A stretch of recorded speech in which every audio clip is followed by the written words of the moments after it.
Hey, it's Tony Brueski, and this is our week in review over the weekend, taking a look back at some of the most compelling conversations and stories that we've covered for you of the last week. Brand new episodes back Monday morning, bright and early, 5 a.m. here on the podcast.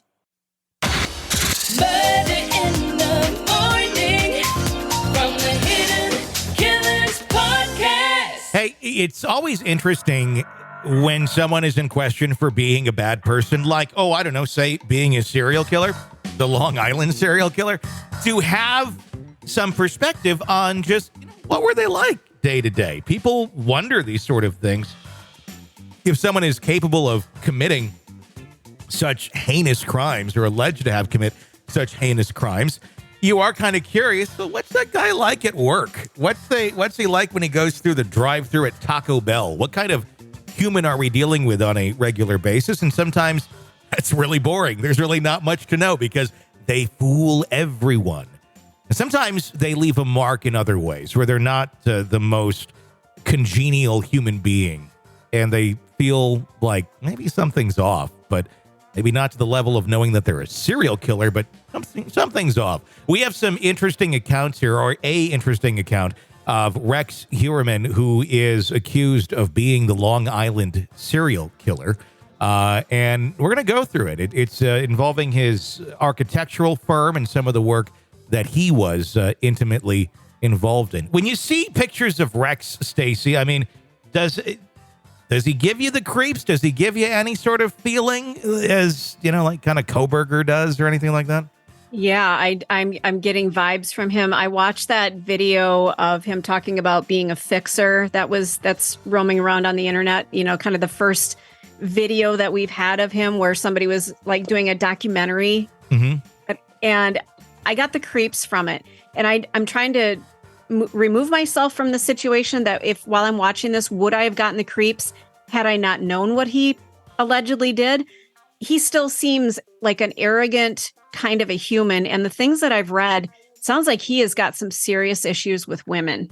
I mean, obviously, yeah, that's an understatement, but you can just sense there's a bit of entitlement there. I'm being very judgmental, but first impressions are everything. And from him, I'm feeling something. I just feel like he's somebody I would not have gotten along with.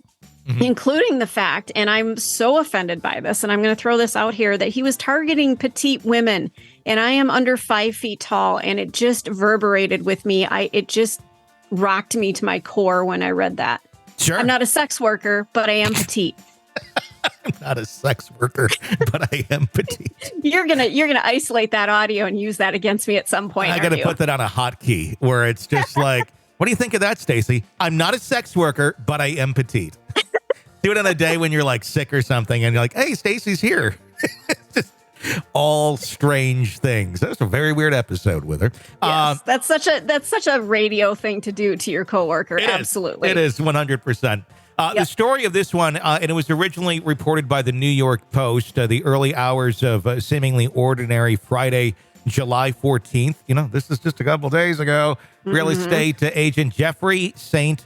Armand's daily routine was abruptly shattered by a phone call that sent shockwaves through his world, and rightfully so. The voice on the other end of the line was one of his clients, her voice shaking, breathless and scared. The news had just broken that the notorious Gilgo Beach serial killer, who had evaded capture for over a decade, had been arrested. The name?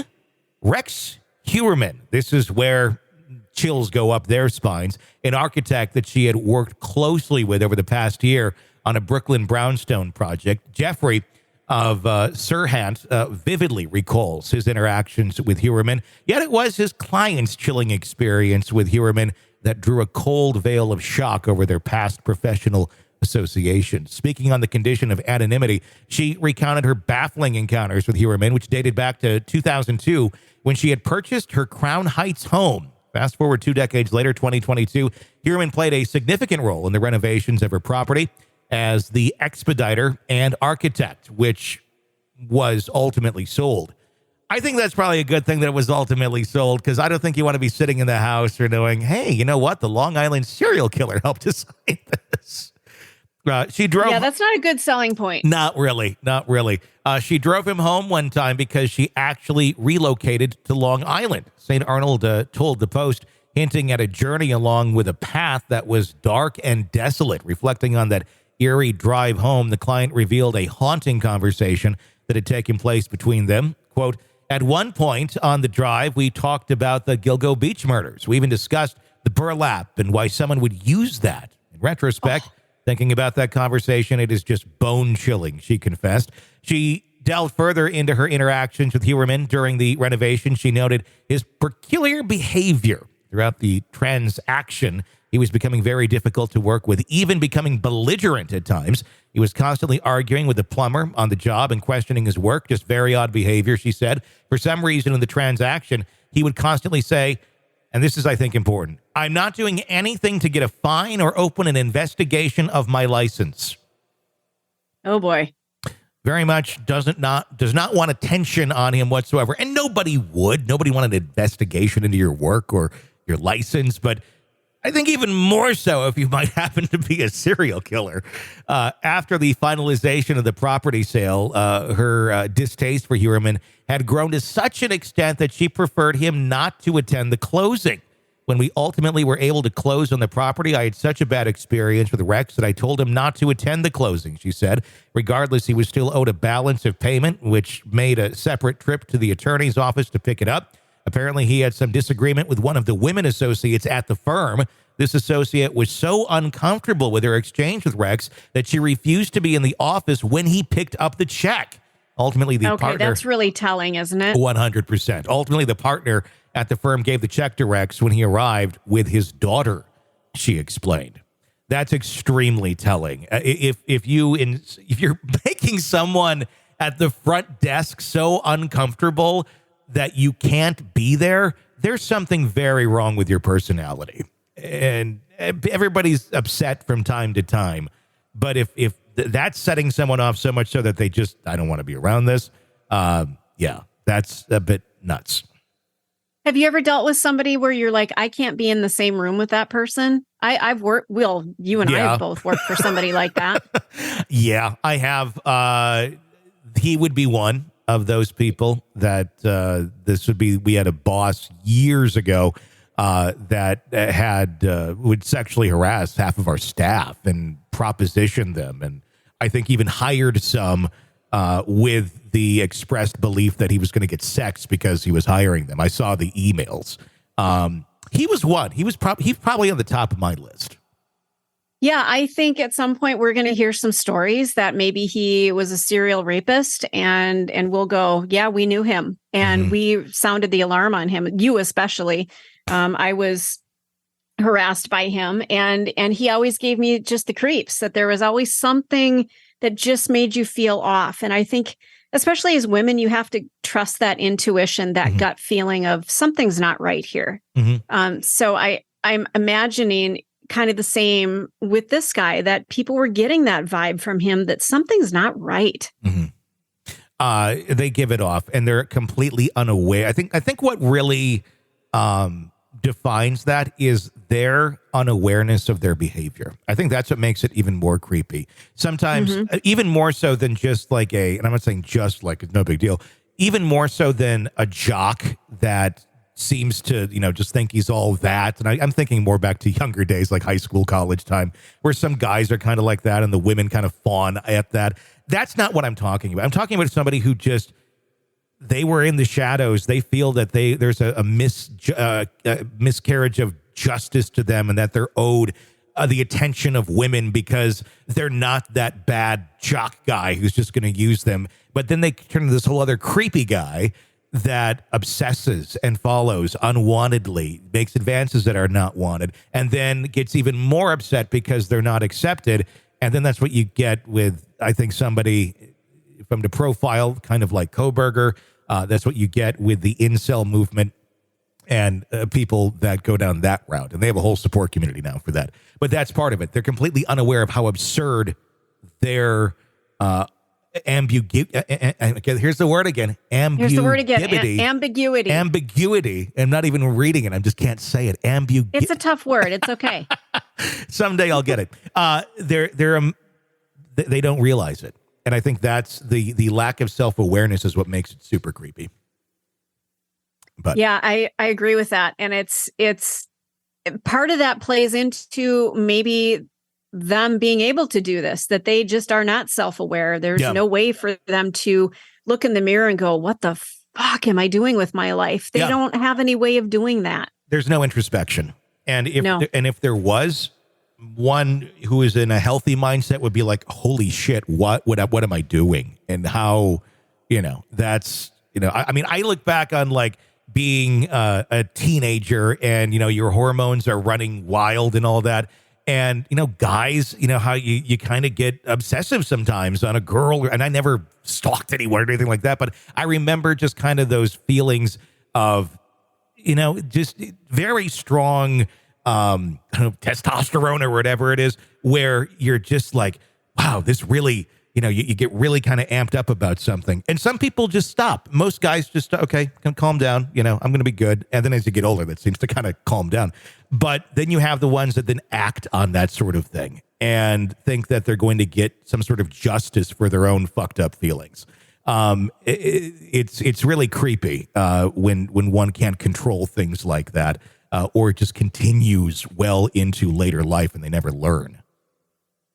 It's terrifying. And there are a lot of people that we come across on a daily basis where we see little glimmers of that. Mm-hmm. And it just makes you wonder, especially the more that I've gotten into the murder podcasts, I'm looking now a little bit more critically with my interactions with people, even at Chipotle the other day, there was somebody there that just kind of, one of my flags went up, like, you're being weird, And I don't know that I ever would have noticed that before. So I think this is some great information that we're providing, and not that we're experts in any way, but just bringing these facts and personality traits to light of these horrible people.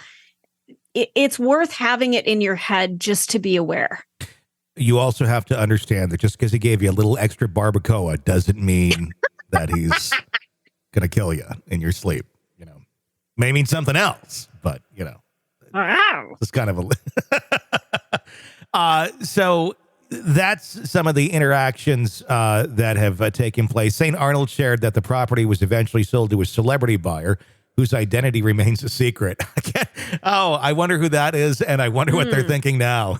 Despite the troubling interactions with Heuermann, his client had always spoken highly of his work. She's someone that really supports this guy, St. Armand expressed.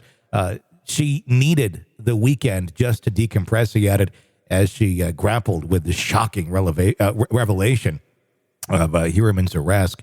I can't, that's a weird one. Have you ever had that where you hear about someone that you've worked with closely and then they've been arrested or they've done something horrible and you're like, oh my God, or just a friend or something like that? Yeah, actually. And I think in one of our podcasts, we talked about it. I had a serial killer in my class, high school class. Hey. Yeah. He killed, I think, 5 people. And I actually was on a cheerleading squad with his sister. And I saw him on America's Most Wanted. And I never did get a lot of details about it, but I distinctly remember, because he had a very unique name, I saw it and went, oh my God. And I never would have suspected him. There are people in my life, especially from the radio industry, that I would have suspected before him. Oh, yeah. I mean, that's the weirdest part, how much they can hide in plain sight for so long. Let me look at this other one that I remember. I'm just curious if I can get his name because it's public knowledge. Looking up. Here we go. This is someone who I had worked with, and you may recognize the name. He was in Northeast Wisconsin for many years. This is back in 2010. Rich Allen. He was the morning guy on our oldie station in the group that I worked at. And his office was right next to me. And I swear, I usually have pretty good predator dar, if you will. Yeah, you do. Like, I spotted out him. I was like, when I found this out, I was like, oh my God, like I never got any weird vibe from him whatsoever. he just seemed very genuine and friendly and not at all creepy. I don't know. I mean, he really hit it well. Well, So what did he do? Well, he was sentenced. This is 10 years ago to a total of 10 years only, but the judge suspended the final 8 years on the condition of Kiefer's good behavior, according to Fox 11 TV. He was sentenced to 5 years probation after his release from prison, which he can ask to have transferred to Wisconsin. He also has to undergo psychiatric evaluation as a sex offender evaluation and register as a sex offender in Virginia. I don't know if he has to register in Wisconsin. He was communicating, and I'm just going off of memory at this point, he was communicating with someone who he thought was a child in Virginia. And it was very much To Catch a Predator style, like Chris Hansen. It was not a child. I believe it was an FBI agent. And it was a sting. He drove from Wisconsin to Virginia to meet this person and was arrested because it wasn't a real person. Oh my goodness. And I'm not going to give away her location, but I know somebody who worked in law enforcement. She's also petite, but she oftentimes set up men as a sting operation because she looked younger. So yeah, it's out there. And I think if you're somebody who does that online, you are really running a risk because chances are the person you think you're communicating with is an officer. I don't know. I think your odds are probably more so in the favor of the predator, quite honestly. I think there's You think so? That makes me sad. I think there's far more predators out there than there are officers. I just think we don't have the resources to do it. I think the predators far outnumber the amount of law enforcement that are out there doing that. I've always wanted to be involved in a sting like that. And it's funny because my fiance has said the same thing. It's something we kind of bonded over early. It's like, hey, wouldn't it be fun to do that someday? It would, but I'll tell you, you better be damn sure, especially your fiance, that police are ready, to dive in and protect you. If we were to do that, it would be with the law enforcement or something like that. But I've always thought that would be an interesting thing to do and something good to do. However, it is kind of sad to note that a large percentage of those horrible people that we saw on To Catch a Predator ended up getting out or charges dropped because there were so many things where they could go back into the interactions of being set up for this, that their attorneys in many cases ended up getting charges dismissed. So as lovely as it looked on TV and as much as we thought justice was being served, in reality, not a lot was. Ugh. But I think they fixed a lot of those loopholes now where they know how to handle things better than, just Chris Hansen sitting in a house. But I actually have a little story for you. We just found out the other day that in our gated community, there is a sex offender that is moving back in. What? Yeah. Oh, wait. Yeah. How? Well, his wife and child still live here.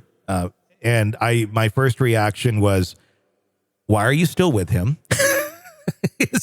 and people, valid question. And then the first thing I get from people is like, well, you got to walk a mile in her shoes. Like, no, I think she needs to take a step out of her shoes and take a look at the direction she's walking in that mile and maybe say, time to change direction.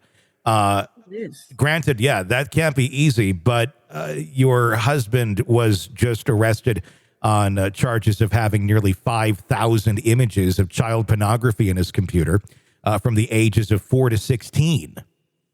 Ew. And distributing.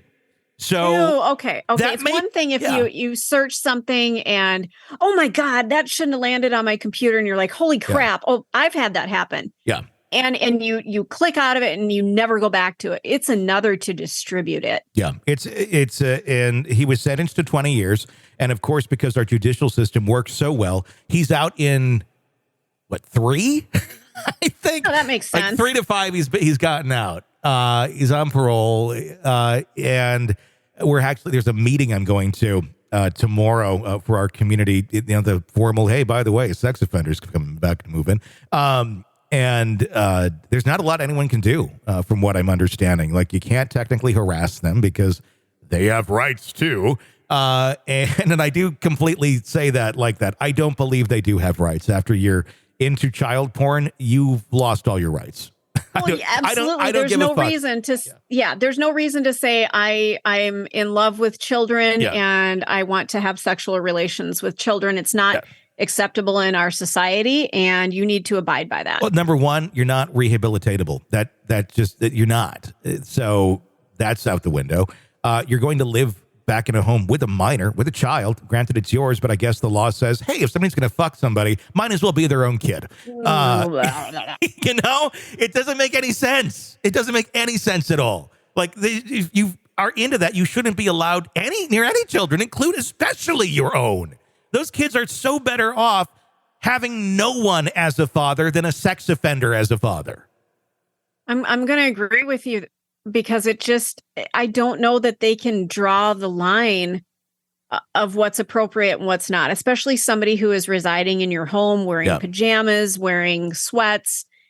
And I don't want to say that I'm saying the victim, wore something that meant they were asking for it. I think lines get blurred. If that's in your mind and that's something you are into, that ain't going to change. Nope. That's hardwired in you. And that's sick and horrible. And if that's who you are, okay, but you need to remove yourself from society yourself then. I'm not saying go kill yourself. That's not a bad suggestion. But I'm saying there are communities out there that people go to for people like that, because they realize they are such a risk to the rest of the world. And I just think, get the hell out of where you've been. I not necessarily to go re-offend by any means, but just you shouldn't be here anymore. At least out of the mainstream. We don't need to be interacting with you. Yeah, exactly. So that's something interesting that I've noted. But so going through my mind of like, well, how can you drive this person out of your neighborhood legally? So here's an idea I came up with after I Googled, can you mail feces to someone? That's against the law. Technically. And I don't want to, anyway. The other idea I came up with, and I think this actually might be completely legal. I think we should get a bunch of cardboard cutouts of Chris Hansen that are waterproof and just kind of put them around the neighborhood. All kind of like. Take a seat. Standing, like lurking behind trees, just all kind of like looking at his house. Oh God, you're terrible. I love it. Other people in the neighborhood to go along with this, which I think probably a lot would. It would be, it might make him a little uncomfortable and want to leave. Well, what it would do is it would let him know, hey, we're paying attention. We know, and we're uncomfortable. Is that harassment? You might just have a thing for Chris Hansen. Who knows? Yeah. I don't think there's any law about putting Chris Hansen cardboard cutouts in your front yard. Yeah, I don't think so either. I think that's an absolutely perfect thing to do. It's passive aggressive. You're not going directly at the person. You're not even going to the person. You're not communicating with the person. You're putting something in your yard. I don't see a problem with that. You can have political signs in your yard. What if you just are a really big Chris Hansen fan? You are into podcasting. You're into true crime. I don't see an issue here. Yeah. So I don't know. It's on my list of, I think I might bring it up at the meeting tomorrow night. Oh my God. Guys. Just remind me to never get on your bad side. Hey guys, here's an idea. Or I could like get him printed now and just bring him to the meeting and like, hey everybody, have a Chris Hansen. Before you leave, be sure to grab a Chris Hansen. Chris Hansen on a stick. The new way to fight child predators. You're locked into the Hidden Killers podcast. Want more? Start binging on all of our true crime podcasts right now through Apple Podcasts and get an ad-free experience when you sign up to be a True Crime Today Premium Plus member exclusively on Apple Podcasts. More of the Hidden Killers podcast dropping soon. Press subscribe now. You're consuming the Hidden Killers podcast. Want more? Start binging on all of our true crime podcasts right now through Apple Podcasts and get an ad-free experience when you sign up to be a True Crime Today Premium Plus member exclusively on Apple Podcasts. More of the Hidden Killers podcast dropping soon. Press subscribe now.